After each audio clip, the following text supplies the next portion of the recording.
Okay, we have a Vauxhall Corsa here. Customers complained that the vehicle is starting late in the morning, but once it's warm, it's okay.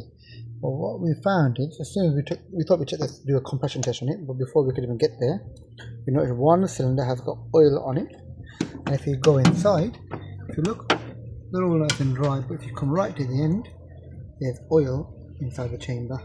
So I'm assuming in the morning the piston is flooded, hence why it takes a while for it to start, and then because the three cylinders aren't flooded, eventually it starts and the customer gets going and the oil gets burnt away. So that's why it starts okay once the engine's warm. So we just thought we'd let him know. Most likely the rocker cover is leaking and it's leaking into the piston chamber. And while I'm making the video, just noticed there may also be a coolant leak on the pink stuff.